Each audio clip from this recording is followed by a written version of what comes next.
with me. Whatever time this hits you, this is We Mortal Coils, episode number 31. I'm really glad that y'all listened in for this particular episode. I'll be hosting today. Hopefully I'm coming to you just fine in terms of audio. Got some studio problems over here, but hopefully it'll be all right. The question today is, where does an atheist derive their morals? From where does their moral, if they have morals, from that, where exactly do they come from? And can you have to establish that first, you know. I hate that, Trevor. I really hate that. It's fun to start there. So from there, I'd like to walk around, let people introduce them, let the other two hosts say some things, and we'll come back and start asking some deliberate questions. So start off, Bray, good morning. Good morning. We should start off with Crop Top Bray. That's right. You can't tell on anymore. I was like, this one's significantly long enough. Got me steamy.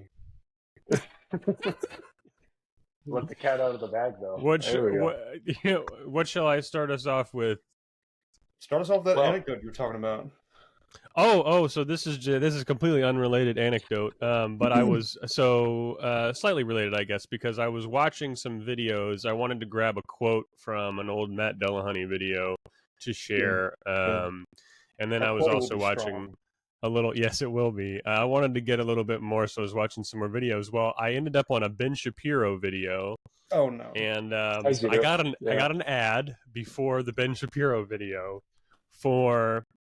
I don't remember the name of it because it was unimportant. What was important was the message that was being conveyed. But it was for a new search engine that was completely biased for conservative viewpoints. Like, that was quite literally the selling point.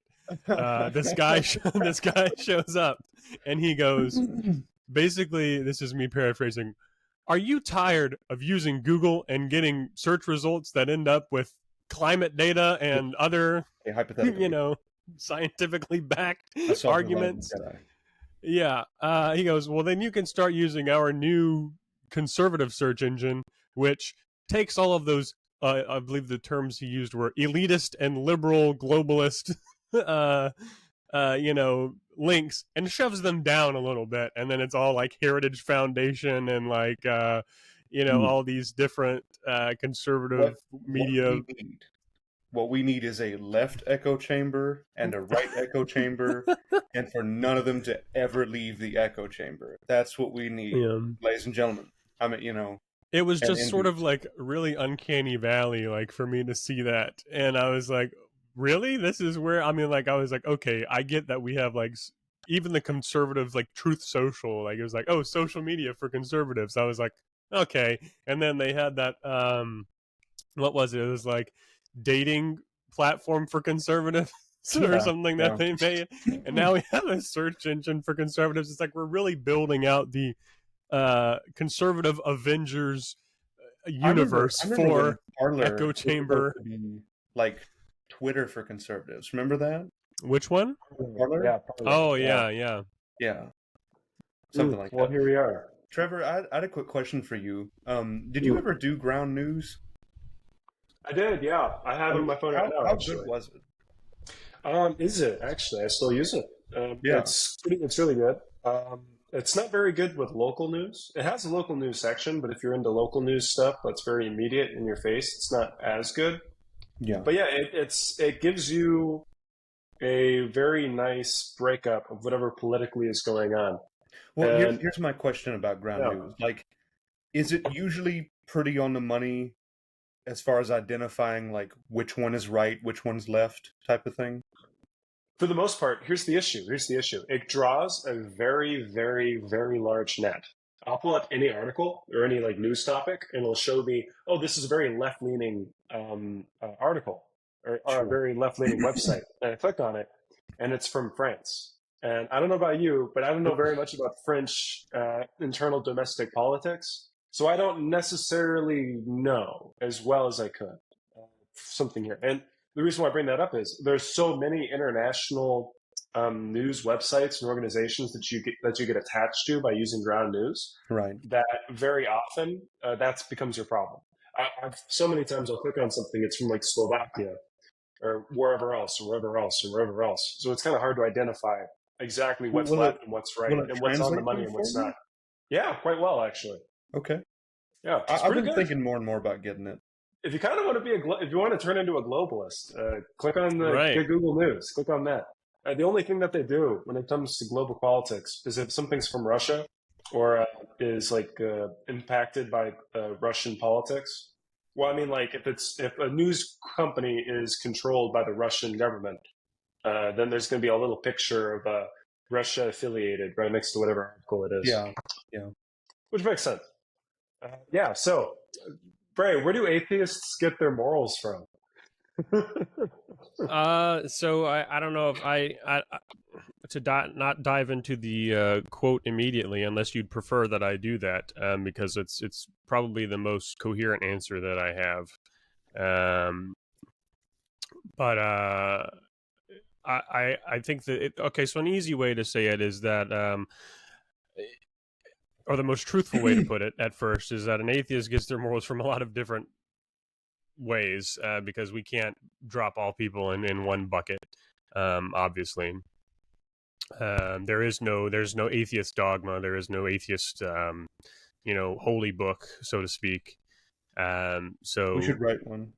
Again, when we talk about when we talk about atheists, we literally just mean anybody who does not believe the God claim, and these can be a wide variety of different sorts of people. So it would, stand that these people can get their morals from any number of different places. But speaking for myself as an atheist, I echo sort of the Matt Dillahunty esque perspective, which is, in short, for right now, getting my morals from a rational consideration of the world around me and the effect of my actions upon other people.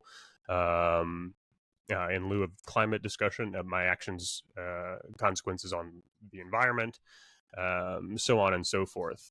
And basically, being able to observe that, if I swing my fist and hit one of you two or anybody listening across the face, that suddenly is a bad thing and is not good for their well-being. Maybe there's an extent to which the golden rules apply in this sort of conversation. Perhaps we'll get to that later. I actually have something to say about that. Remind me about that. Sure. The golden rule. But all in all, the gist of it is that it is not something that is prescribed by a god or a deity.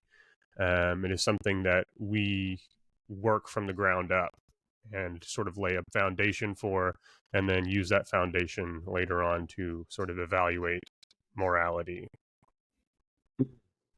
That's a good introduction there. With that in mind, I'd like to open the border, or open the floor to. Whoa, Trevor, for open borders, right here. You heard it here first. Trevor is for open borders, 2024. Put it on the docket.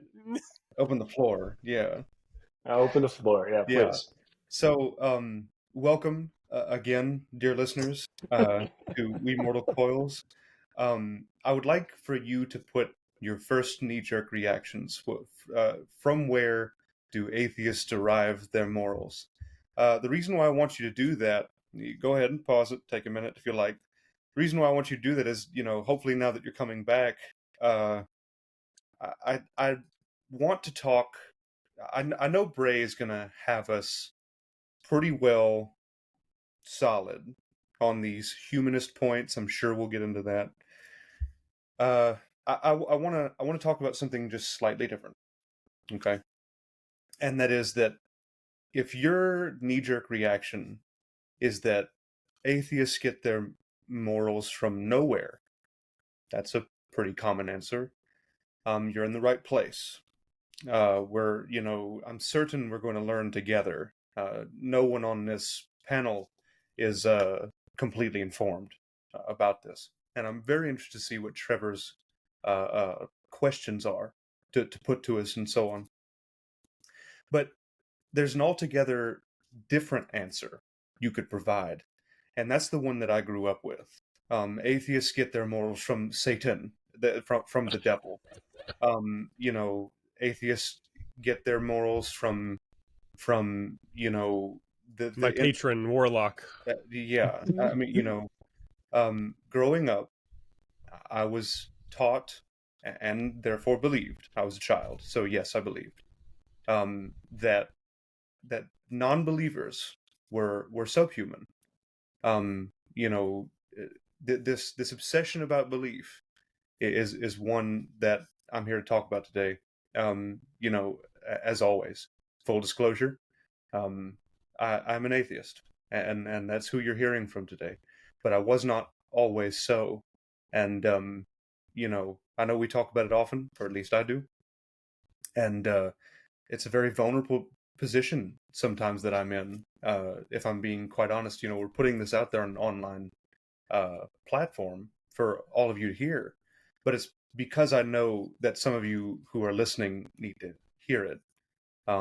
You know, and this is a creative outlet for me, and so on. But anyhow, where do we get morals? I really like Ray's answer, rational consideration, but I also will talk about, I'm certain, about the sciences. I'm certain I will. Sciences cannot give us morals, but they can inform us on how, you know, like the nature of reality, and the reality that we're confronted with every day. And it's like I say often, I'm so tired of being in philosophical discourse with you guys or with students or whomever, fellow, you know, people at work, and they have no idea what the discoveries of, say, Newton has to do with philosophy or morals, or the discoveries of Einstein or whomever. I mean, you know, they don't view that as applicable, and it's just wrong. Mostly, of course, we'll talk about Darwin, and or at least I will. That's what I want to invite into the discussion is you know, our scientific truths of neo-Darwinism and so on. Very good. Very good. Well, that's a great introduction. So to connect to what you just said, like you were curious what my questions were, I want to first bring to the table why I brought up this topic in the first place. Well, primarily, first and foremost, because it's such an important question in my life as I try to square circles in my own mind and encounter who I am and or what I see the world as. It's this open thing. I first like to start with referencing a book. That's what I'll start with. So this is book Russian, written by the famous Russian writer Dostoevsky, the brothers Karamazov.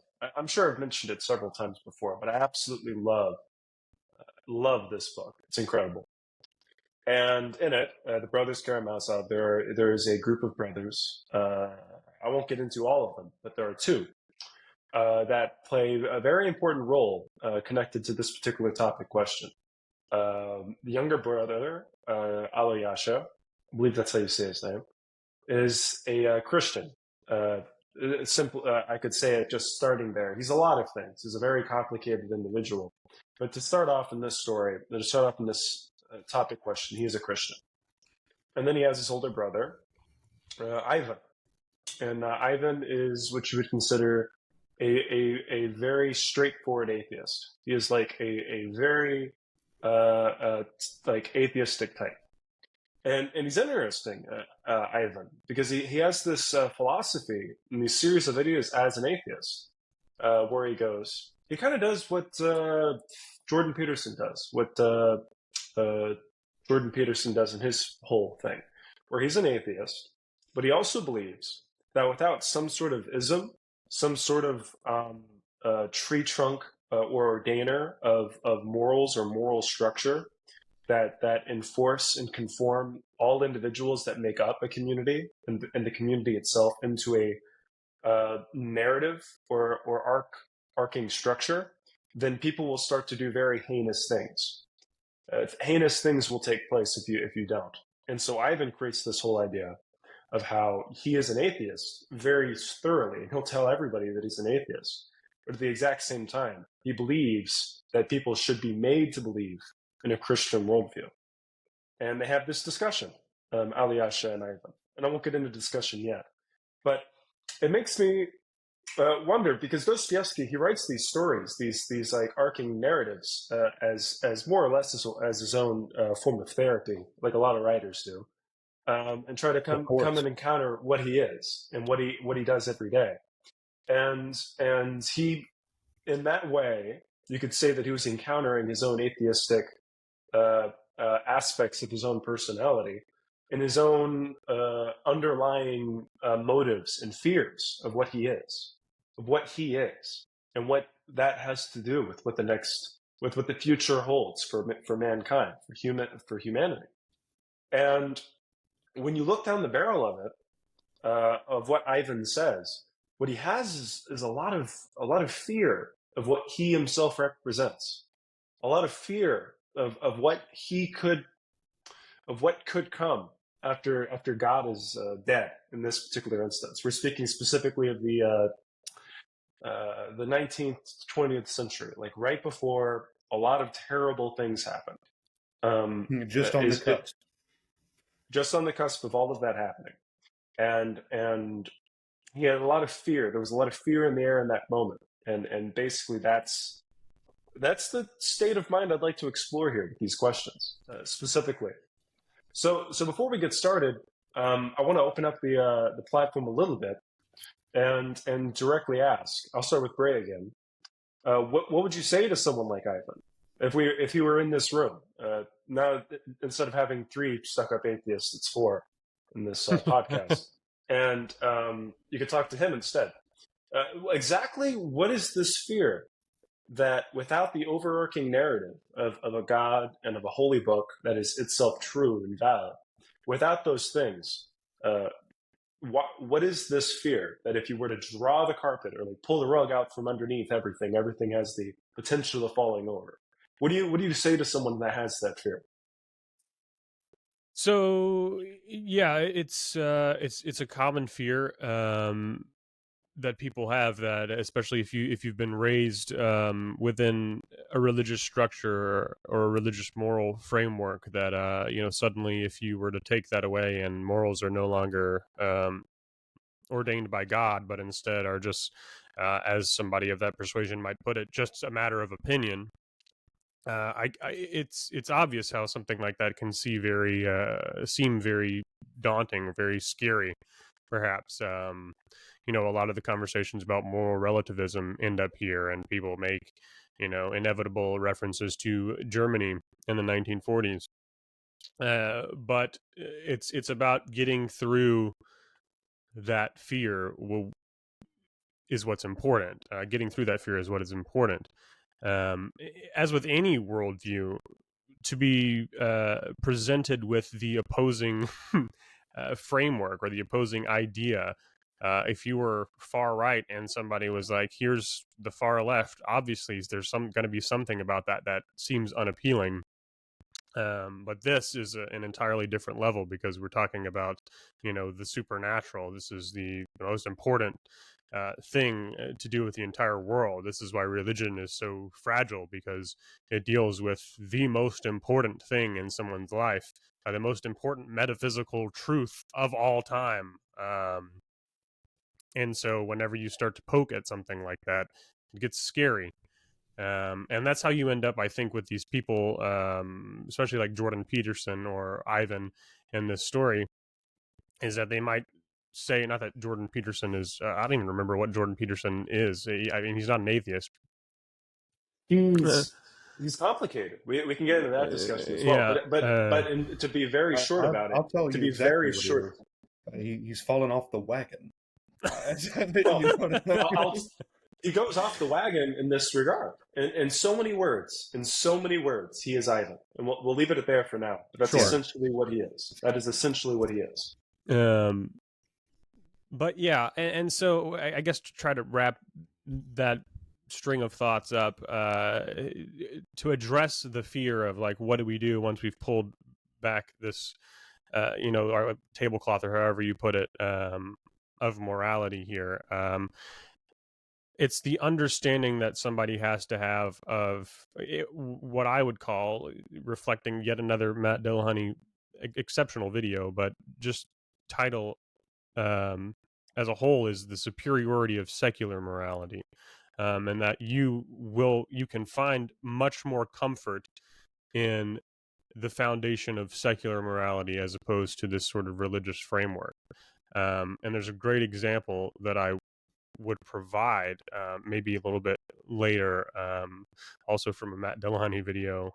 This was one of the really main things that got me on board, was a lot of his talks about morality and sort of the structure of these things many years ago, whenever I was going through my transformation that looked a lot different than Stefan's, but all the same was a transformation. More similar than it was different, you know? Sure, yeah. Because of the situation at hand. You know what I mean?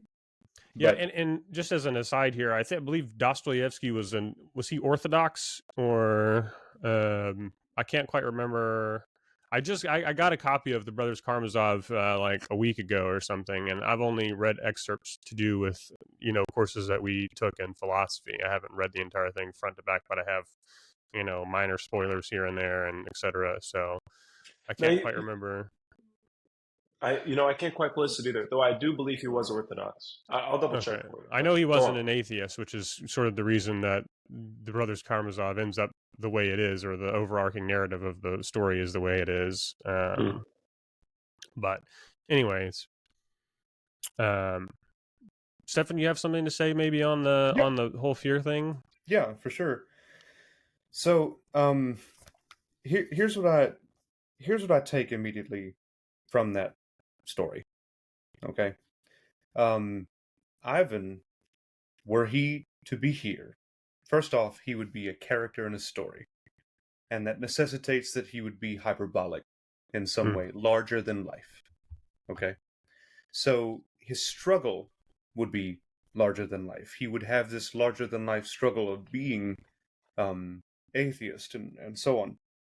So, what I'm about to say may sound like an attack on his character or something, but really it's an attack of the idea.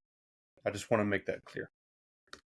So I remember a few years ago, maybe even just a couple, having these same thoughts that, okay, well, religion's not for me, but maybe it's a really good thing for others.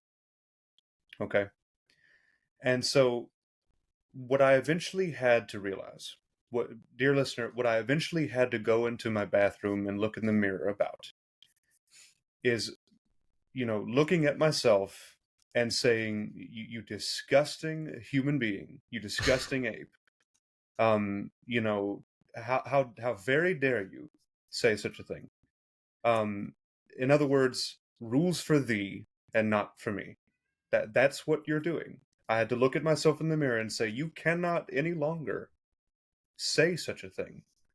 How is it that you have flourished so much without religion? How is it that you know religion is the cause of so much misery, and you tell yourself a lie, a comfortable lie, to say that it's not for you, but it might be for others? That is a very comfortable lie. Rules for thee and not for me.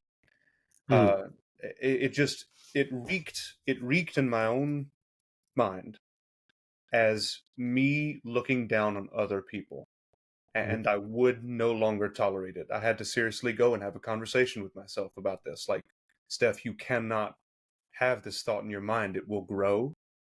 It will turn into other judgmental calls. It will turn into other things.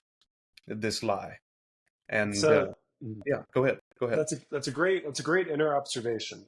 I'll first say, well, two things. Number one, it's a great observation to make internally, definitely. Number two, I can hear it. I saw Bray smirking for a bit there. Let that baby in. Let that baby in. I tune him out, people. I hate him. Oh no! Oh no! I wonder if the audience heard, but there's a cat mewing during his very cathartic moment there.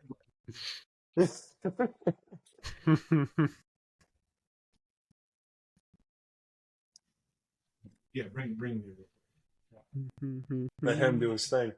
Yeah. Mm.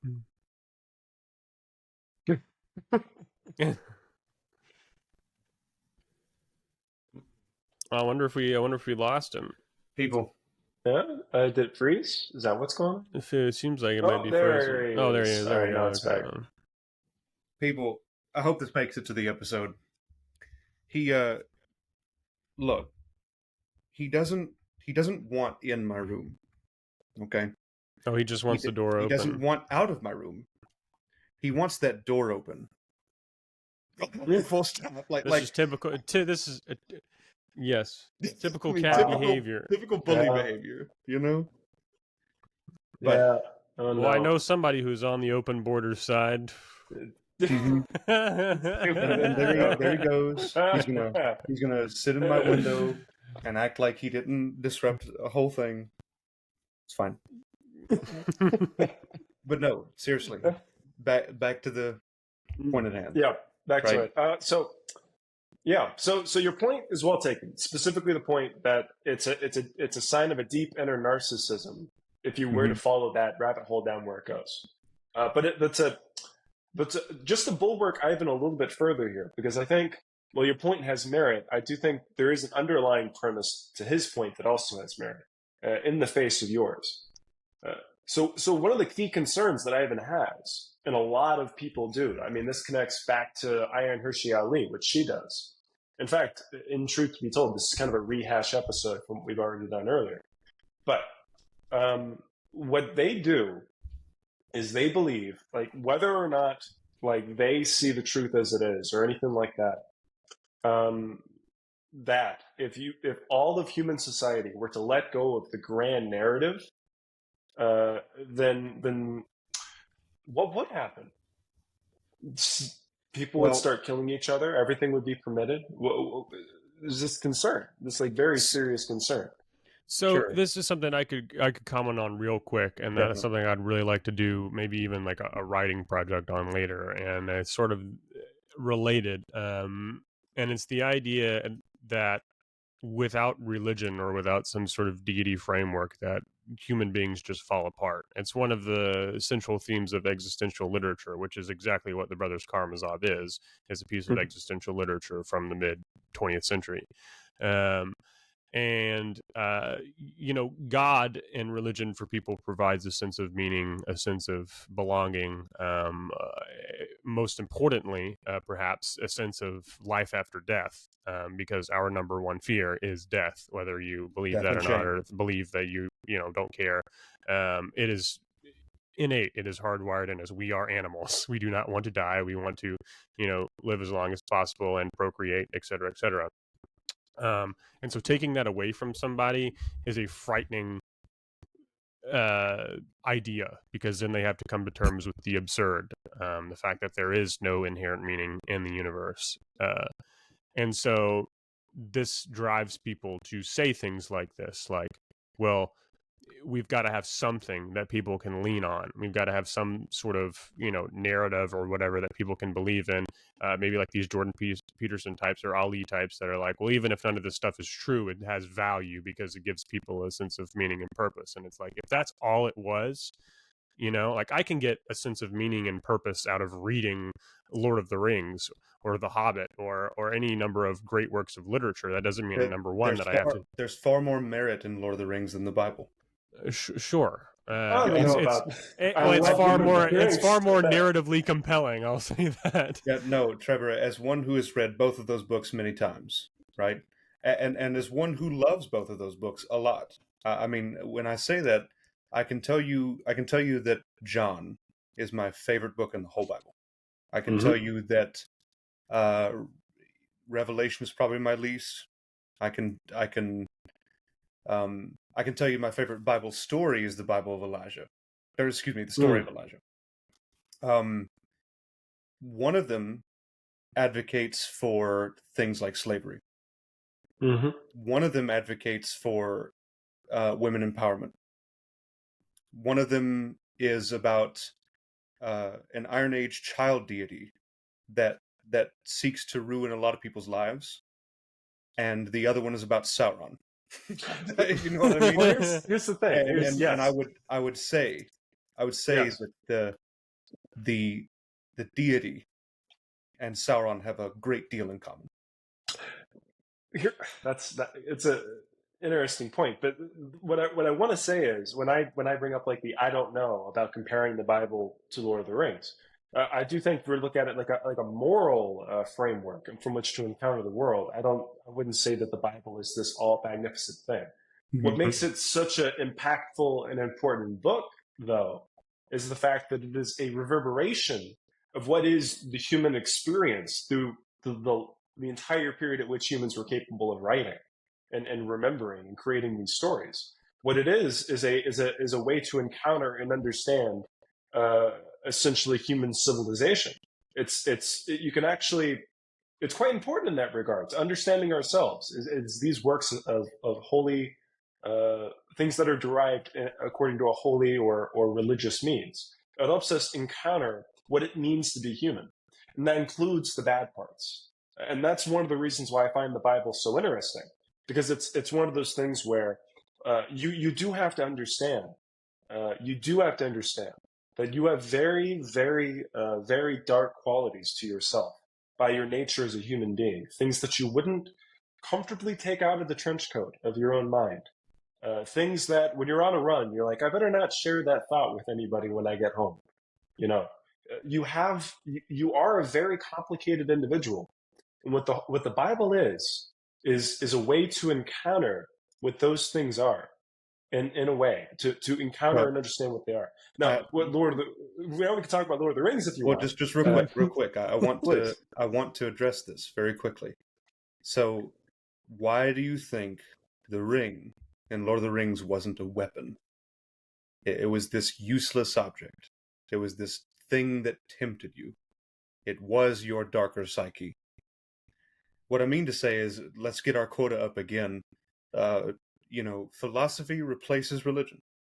Mm-hmm. And you would be far more equipped morally if you read the works of Shakespeare than the Bible. Easily. That's Christopher Hitchens. It's not me saying that. He said that so often. You'd be so better equipped to deal with human experience and human foibles and folly and all these things by reading Shakespeare instead. I completely agree with what you said, Trevor, about the Bible being a sort of almost like a timepiece we can visit to reflect upon what the human condition was at this given time, and like what people thought about things, and what people, for example, thought should be the law, et cetera, et cetera. As is the case for any religious text or collection of religious texts. Downstairs I have a Bible. I also have a collection of Eastern religious texts. How many Bibles do y'all own, by the way? One. That's all I need. Yeah, really. I'm on mute. Well, it kind of depends. Here, let me see. I have my bookshelf over there, and if you scroll in, you'll see. Oh, he's whooping out the. There you go. For those listening, we're getting some really professional camera zoom in work by Trevor here on his. Yeah, I just have a whole bunch of various religious books. There's Osho, so like some cult leaders here and there. Do you have the Trump signed Bible? It's important. No, that's on my list. But seriously, and then I got like the Holy Bible. There's the Quran, and then like here's some stuff on like Rumi and Sufism. I think I have at least 4 Bibles from the cult days. Okay, and not only do I have that, I have what's called a concordance. Go back and look at the Greek that it was originally in, and so on. See what this word really truly meant, and so on. Just a little curious thought. Sure. And this is just basically the close on what I was saying, is that it's a great document for that.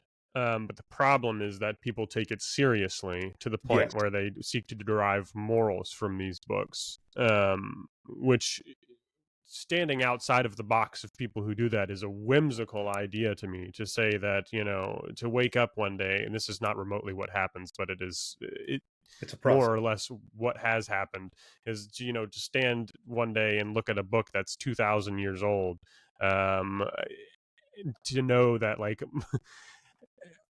I guess I'm throwing my perspective onto someone else when they don't necessarily share that. But it's just the anguish that I go through thinking, like, how could anybody pick up a book like this, look inside of it, and say, well, these seem like good ideas about morality from 2,000 years ago, when I know that our morality has evolved over time, is bonkers to me.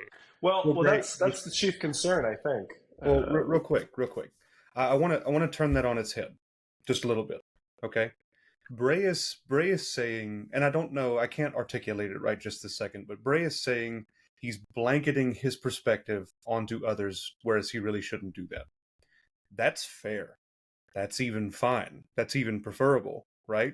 I mean, we shouldn't do that. We should always assume that other people have got their own story going on. Let me turn that on its head a little bit. This is what I say to people. I respect you enough to believe that you would not be okay with me claiming that my sister had a baby born of some spiritual means. I respect people enough to suggest that they have an intuition about the laws of nature and that they cannot be broken. You know what I mean? Like, they can't be undone or countermanded or whatever. However you want to say that. I respect you, Trevor, and you, Bray, enough to say that, if I would want you to call me a liar if I made even one of the metaphysical claims in the Bible. Just one. Mm-hmm. In other words, I respect you enough not to lie to you. Sure. Mm-hmm. It's a point well made, and I want to touch on this though. Would you say our morals evolve, Bray? I mean, that's really, to me, I think the most concerning element of this. Necessarily, but to touch on this, what do you mean by our morals evolve? Do you mean that? Let me open this up a little bit. Do you mean to say that we evolve, our ideas and our state of mind on this evolves to get more in tune to something, or that our morals themselves, things that we are ordaining ourselves, change and move throughout history? Is it perfectly arbitrary, or are we moving towards something? So throughout history, it's evident that those aren't mutually exclusive, but they may be at conflict with one another within a individual. Perfect answer. But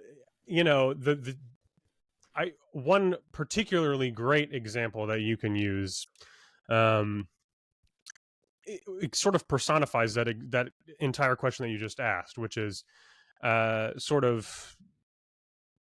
I look at it as two timelines. Think of it like two arrows, two rays. Oh boy, I haven't used that term in a while. And they're both going, together. And one of them, it stops along this point and finds a little like point along its line, and is like, we're going to stay right here. And consider that any religion. They've discovered morality. They know what it is. It's objective. It's come from God on these stone tablets. And then I broke some and had to go back up and get some more. And then there's another one. Right. Important. Anyway, there's another line that's continuing on beyond them, and that is the other forms of morality. These are other ones that are not ordained. These are things that are discovered throughout time. And this may not be the best way to illustrate it, but what I'm trying to say is that there are numerous different religions throughout history who have claimed to have discovered or been revealed the true way, the true morals, the right way to live and be a human being in service to whatever deity, and those cannot change. Or at least they're not supposed to. See the Catholic Church for more information on how they've been drug out of the Dark Ages. Even the Muslim faith, right? They seriously suggest that it is the final word of God, the final one. There can't be another one. But all the while that these religions are doing this throughout history, there are people who are not like that, or may say that they are like that, but are actually making progress, whether they knew it or not, Exactly. on the evolution Like of morals. And so, for example, oh man, there's so many good Catholic Church examples that I could use, but I can't think of off the top of my head. But the reason that we are here today and we no longer, for a great purpose, employ slavery in the United States and most places worldwide. It does still exist in the world, believe it or not.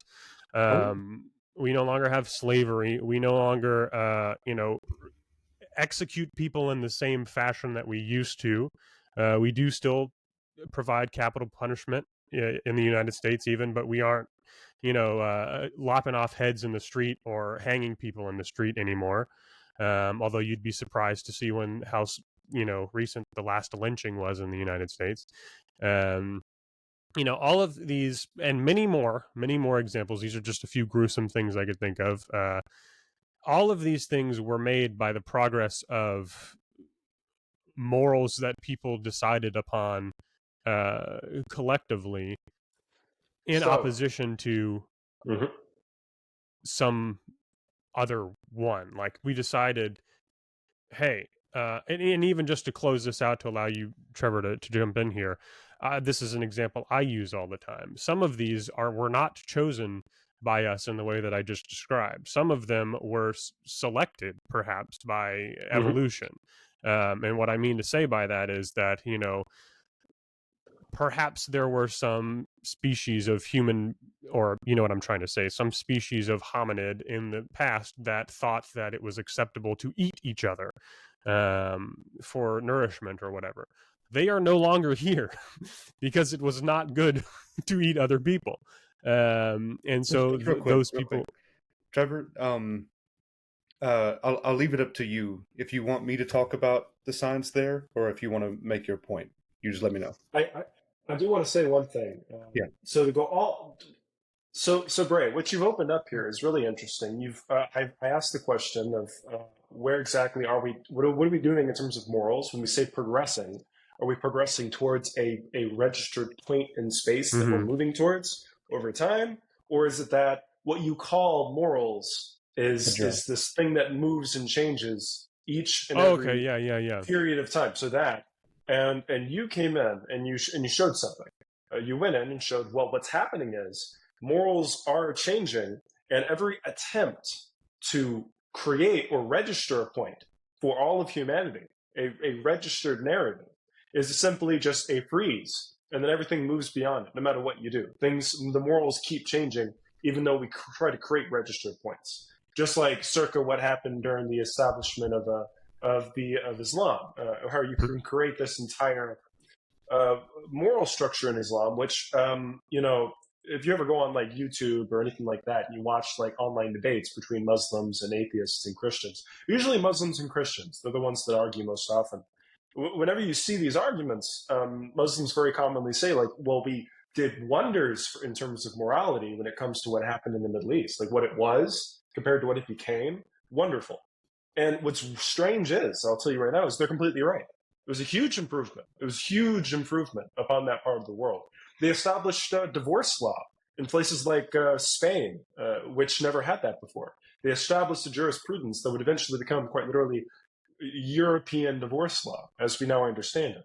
I mean, that's kind of a big deal, especially moving on from what Jesus, meek and mild, but his take on divorce law wasn't exactly helpful. He didn't really have an opinion. Moses gave you divorce, well, no, Jesus was very, very, very anti-divorce. Very, very. Yeah. You're right. And it's inferred. Yeah. It's inferred by the text that he is, but because he talked about how Moses gave you divorce because he didn't want to put up with you. You know what I mean? And that he's talked about how I give you the truth and so on. Yes. So the reason why did I bring that up? I mean to show you've pinpointed periods of history, and as you can see, you create pinpoints, and then time goes on. People move away from it anyway, even if you try to establish an overarching narrative. So you've done that, but I have two things to say about it. It's moving away. We both registered the point that morality is moving away, but it still comes back to the initial question: what is it moving to? Is progressing to an actual registered point up here? Is there a real moral up there that we're all reaching towards? Or is it that we're a giant cloud of different aspirations, memories, and narratives, overarching and pivoting and goose hopping and moving here and there and here and there, according to all sorts of coordinate grids, and just moving away and establishing a completely relativistic sense of morality? I mean, that question still is very out there. And also, as another point to make inside of that point, as sort of like a cut against the idea that these religions, we move away from them anyway. It's very true that we move away from these moral systems. But it's worth noting here, really important, I think, that whenever you create these moral systems, it's a bit like creating a hotbed from which civilizations and ideas can be born. The philosophy of Thomas Aquinas wouldn't have existed without Christ. And the philosophy of many people that existed within what you consider the individualistic Protestant worldview that would bring us what you would consider the subjectivistic viewpoint that a lot of us possess right now.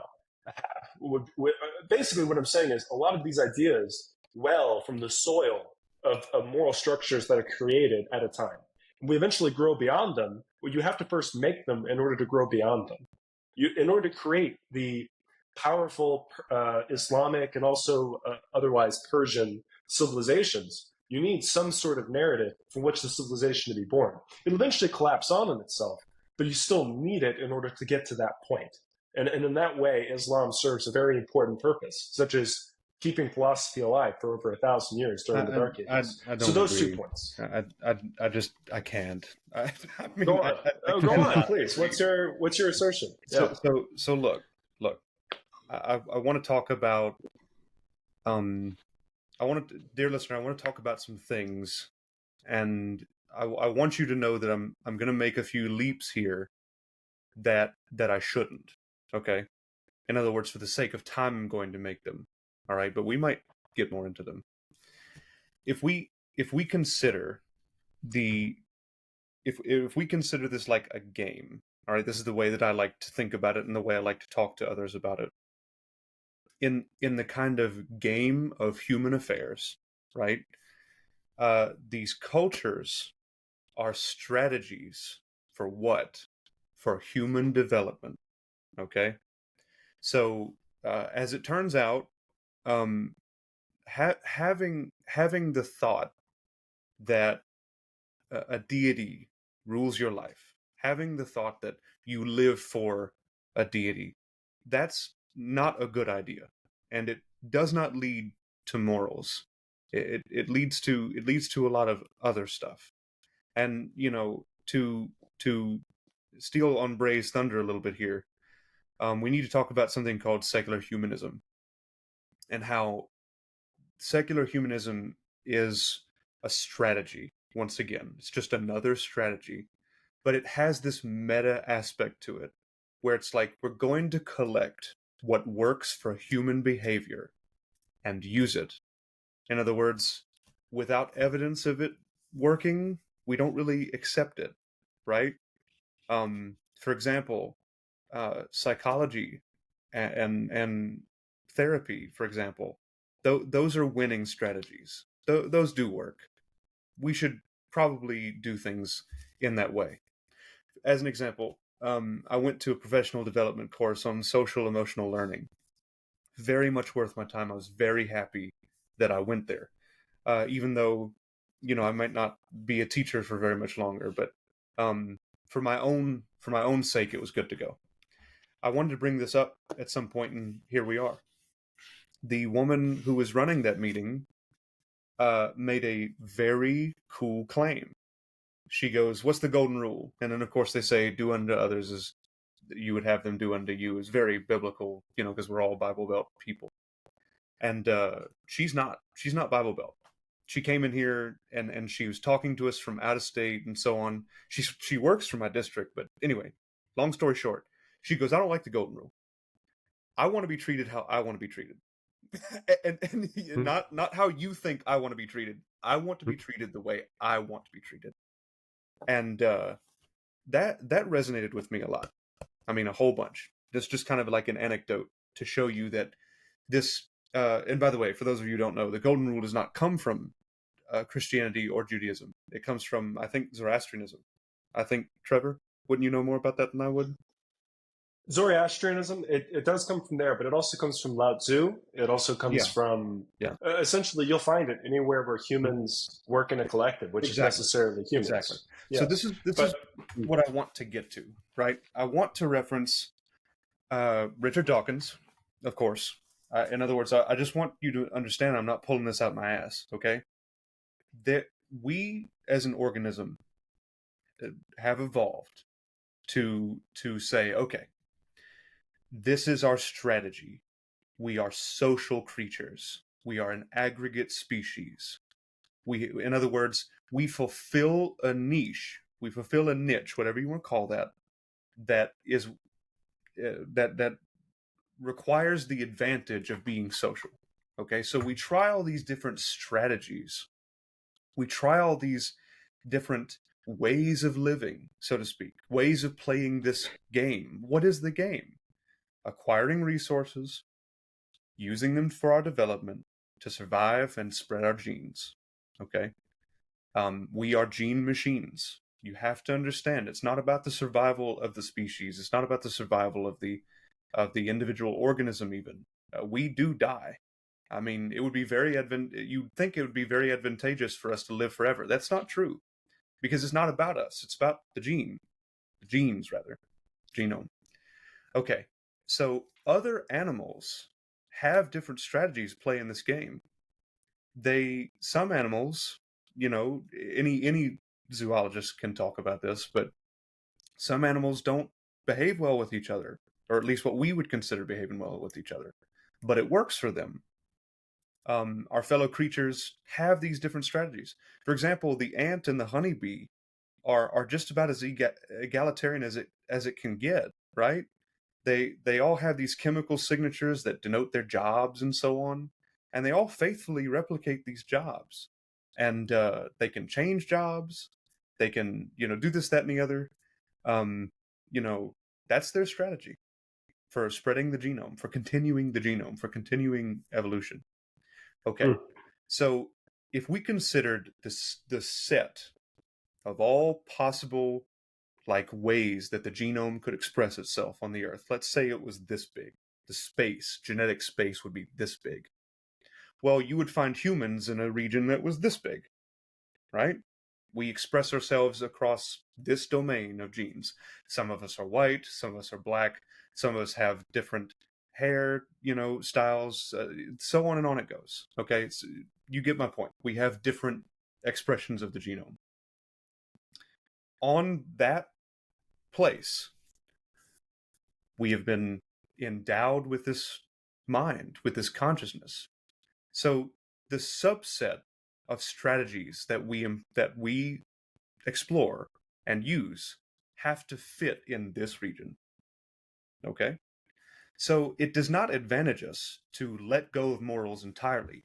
That's what I think you're saying, Trevor. It doesn't advantage us to make morals disappear. So therefore, religion was our first worst explanation on how the world worked and how to behave. Okay? First worst explanation on how the world works and how to behave. Those are strategies which we tried, and they do not work. It's not that they're important, it's that they do not work. So I agree with your final premise that religions are not working, or religions don't work in the end, or these are not good. But that comes from when I see that, it comes from a 21st century perspective. It's the way that I look at it now. And it's true. But what's strange is, if I go all the way back to 9th century Arabia, let's say, before, however long far back it is, not 9th century, but if I go very far back, right before the establishment of Islam, the idea of creating an organizational religious structure from which to unify all of these warring tribes is extremely useful. Unifying and creating a civilization that had never existed there before. Just because it has a great deal of utility does not mean it's moral. It certainly not, but it does create a wellspring from which moral practices can promulgate. What I mean to say is it's useful, and through that useful, you can get a lot of weight out of it. What I'm trying to say, the reason why I say that, the reason why I try to buttress a religious viewpoint, is because I think that's necessarily true throughout history. So what's going to happen throughout time and space is you're going to have periods of history where we have an overarching, ordinate narrative from which we all organize ourselves within. It works, it works, it works. It gets a little fuzzy around the edges, and then it very suddenly doesn't work. It hits like critical velocity, and then it falls apart, and then people reorganize around a new flag and create a new organizational structure with however many decades, centuries, or however long it takes people to reach that new point. So you have constant reverberations, ages, kind of like Lord of the Rings, like ages of different narratives that kind of overarch and rule. You know? Epochs, yes. And what I'm saying is, and the reason why I think this is important, is you and I exist in a particular epoch. And there will be a new epoch one day where they'll look back and see that the fundamental ism from which the three of us encounter reality is fundamentally flawed. And it's true. That's actually a very true statement. There are fundamental flaws with the ways that the three of us evaluate reality. And here's what's really scary. Those people looking back at us that see the problems with us, they also have problems. And the epoch after them will look back on them and see the fundamental issues with the way that their narrative is constructed. And I think that kind of illuminates a fundamental act of the universe, or a fundamental act whenever you should encounter these religious perspectives, I think.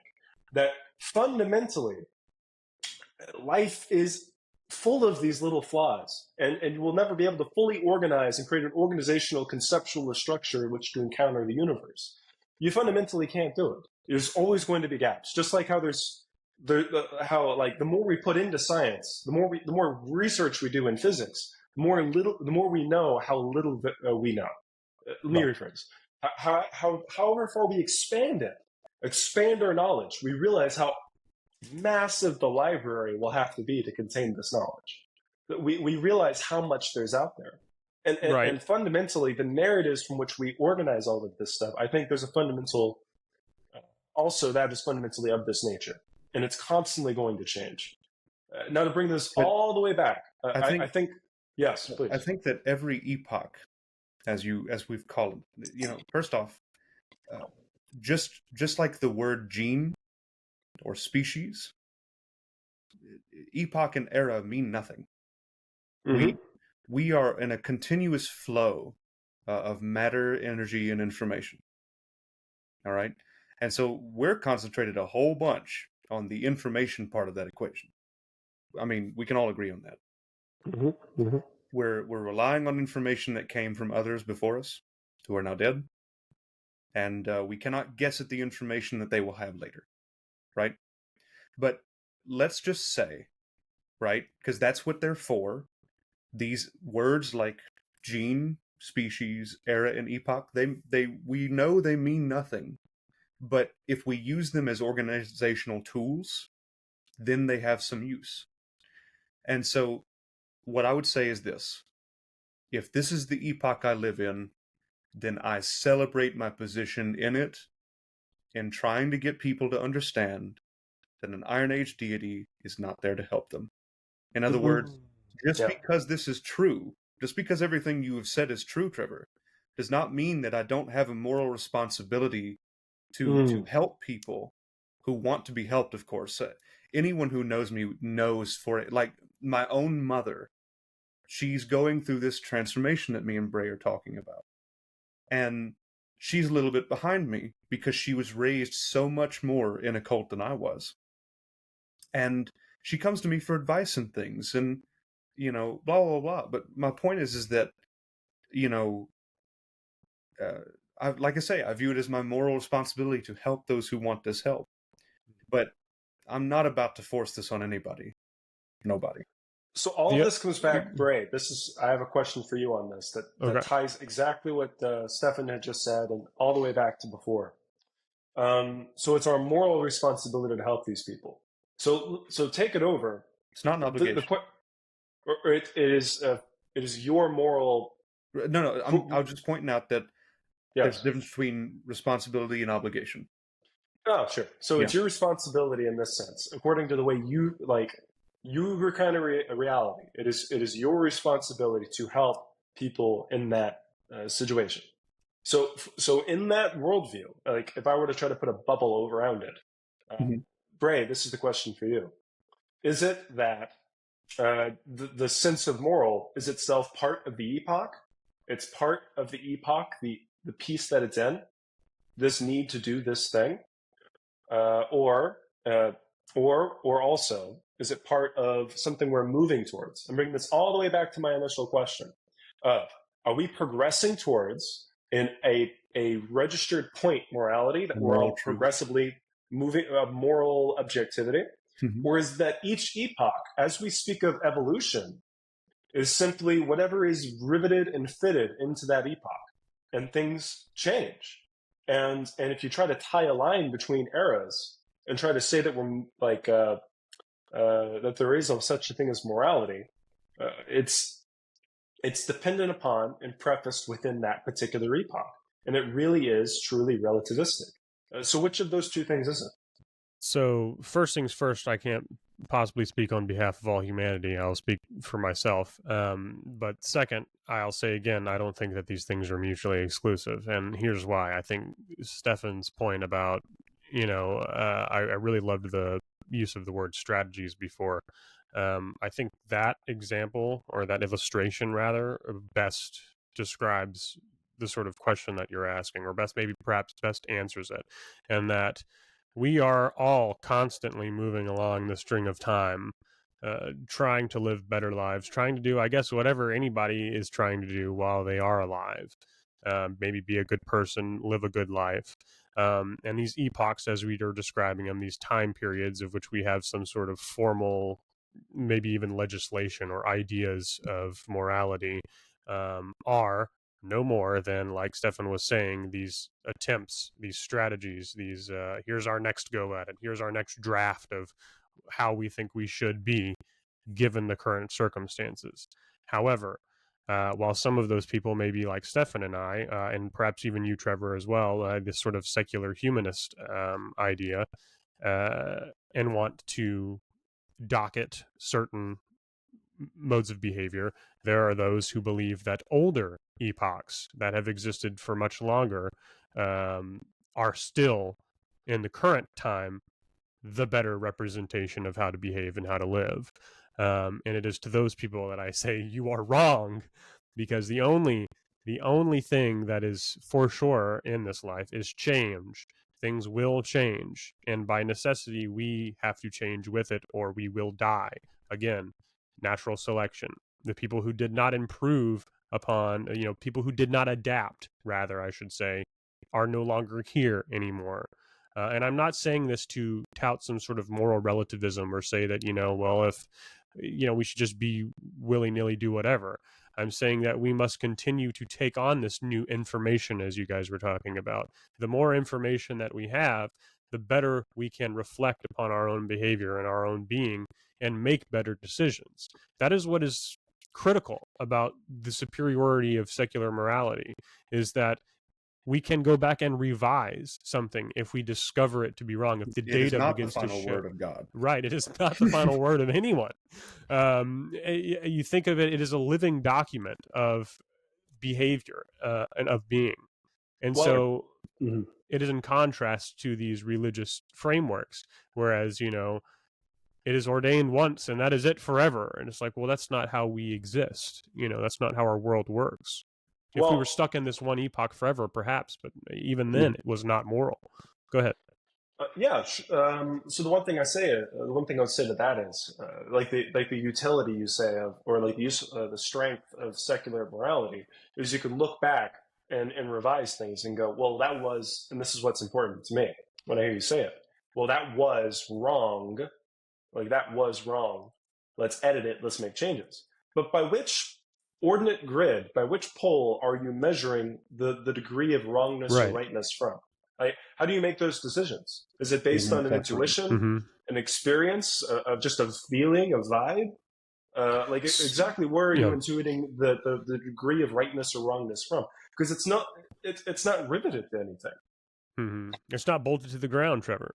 Maybe it is. That's the question, ultimately. That's what's strange about well, this, and this is the thing. Line of questions. Yes. Right. And so this is inevitably where the conversation was going to end up, is what is the form foundation for morality, which we've discussed on the podcast before, Several but just times, to reiterate, and again, I can't speak for all of humanity, and even people who share views like myself may look at this differently, but I have said many a times in the past that my foundation, what you're asking me for, how do I orient these things, or what am I evaluating this based on or in reference to, is human well-being. This is secular humanism, or just even plain humanism. What is good for the well-being of human beings? Because that is something that is inherent to me. I want to survive. I want to be well.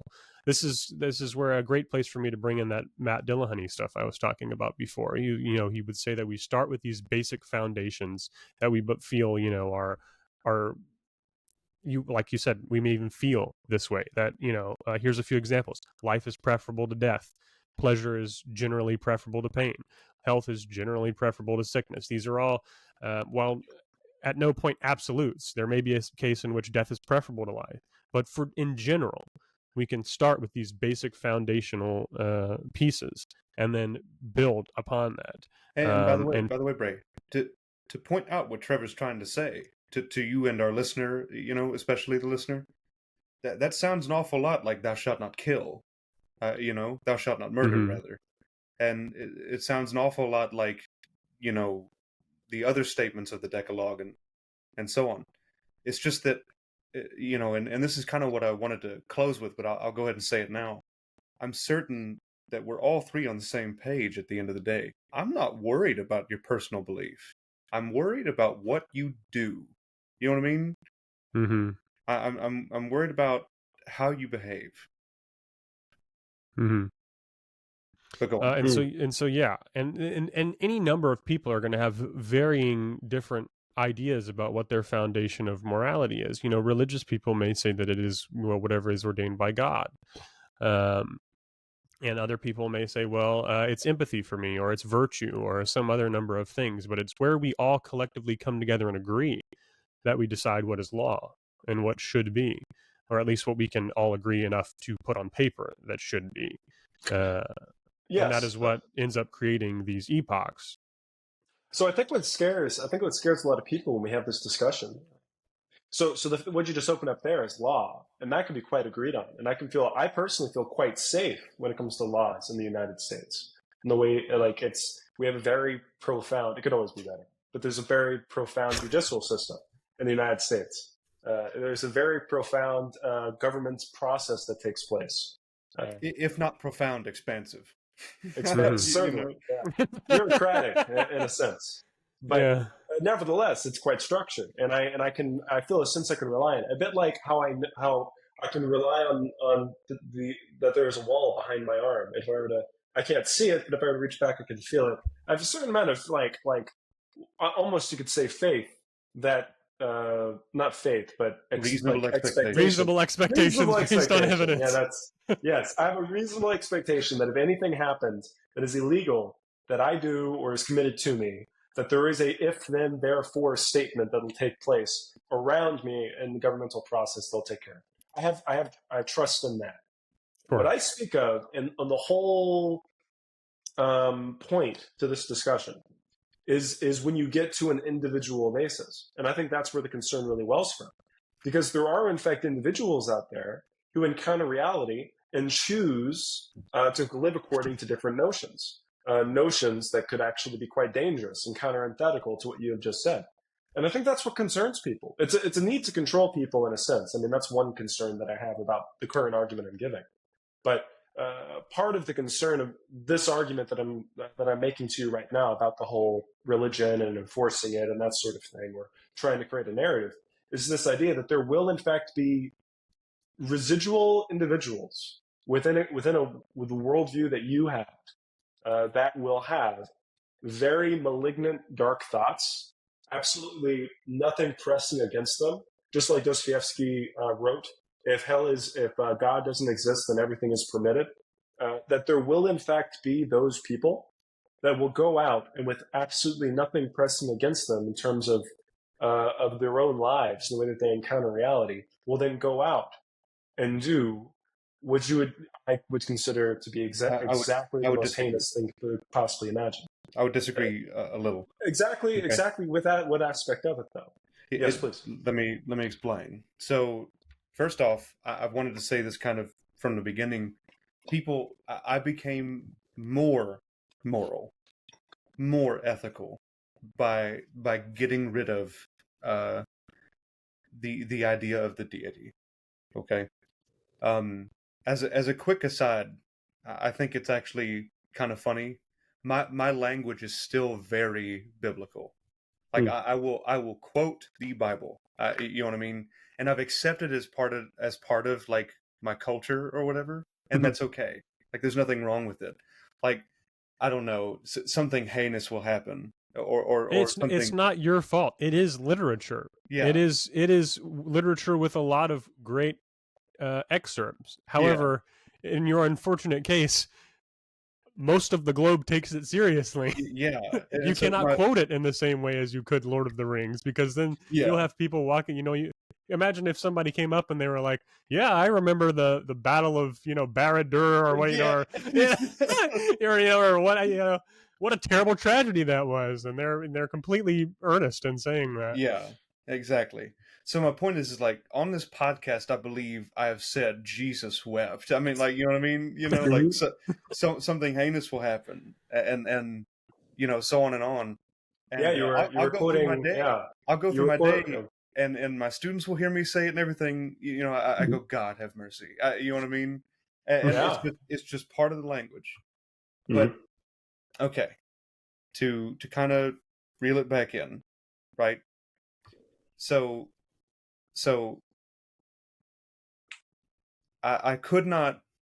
I would really have to find the data, and so on. I would really have to fish for it, and with that being said, accrue a certain bias because I was looking for it. But I say this often to people. There's no crime that stings me so bad as doing something and then saying only God can judge me. And what I'm trying to say is that religion actually gives a lot of permissions to people, subtle or otherwise. It gives them permissions to beat their wives. It gives them permission to wake up every morning and thank the deity that you were not born a woman. It gives people the permission to ostracize, to dehumanize, and to hurt homosexuals, or lesbian, gay, or otherwise. It gives a lot of permissions, and that is not working for our society. I just want to reiterate that that's simply not working. So what am I trying to say here? Usually, I find whenever you remove the religious aspect, people become more moral, not less. It's really just that they become more moral. Sure. And I'll say this so that I can get in a little bit of word on closing there, so we can wrap up. And this is kind of jumping back to what we started with, was the idea of these people who are like, without religion, everybody will just go around raping and killing and kicking little kids, doing drugs and whatever, which is just, again, such a whimsical thing to say. And it begs the question of, well, are you really convinced that if, we all just stopped believing in, or even if you discovered that there was no deity tomorrow, that you would immediately just go out and start doing all of these things? Like, don't be absurd, like, of course you wouldn't. Because often it is not there. I find with people, there is often an underlying sense of empathy, and there's like a little tiny fragment of that, like, humanism lying within every person that just needs to be unlocked, which is exactly why I'll go a step further, Bray. All of the good things in religion are borrowed humanisms. Sure. And so these are the couple of things I want to leave with here. And I think this first one ties in with this a little bit. And it's part of Matt Dillahunty has a video that he did through Patreon, where he did these Patreon video projects, and people, I guess, contributed, and he would make a video. But one of them is on morality. And in this example, he talks about, bringing a child to dinner. And there are two methods you can go by to convince the child to be good at dinner. You can, one, tell the child that if they behave at dinner, they will get a reward. But if they misbehave, they will be punished. Or you can teach the child about empathy and explain to them how, there are other people dining here in this establishment, and they may not appreciate, if you are loud and obnoxious and knocking things over or whatever. And then, of course, there's the people working here that would have to clean up after you. Like, how would you feel if you were in that position and people were doing that to you? Or how would you, like to, experience your dining experience? I mean, obviously to a child, they'd be like, her, or whatever, I want to be on my iPad, but et cetera, and so you'll find that while both of those will work, they will get the child to behave. One of them is more moral, and it is the empathy one. And so these are the people we're talking to, are the children who are raised on this reward and punishment, who are so afraid that, hey, if you take away my reward, suddenly there's nothing for me to work towards. There's nothing to make me be good, and that's just wrong. It's just not the truth. It's not the case. And so, as many things will come back to, it is very important that we teach people, these virtues and these sort of ethics that contain empathy, humanism. Please learn about it. But again, as a closing here for me, I want to share the quote from this video that, again, by Matt Dillahunty, in which somebody asked him where atheists get their morals, and this is what he had to rebut with. He says, I get my limits from a rational consideration of the consequences of my actions. That's how I determine what is moral. I get it from a foundation that says that my actions have an effect on those people around me, and theirs have an effect on me.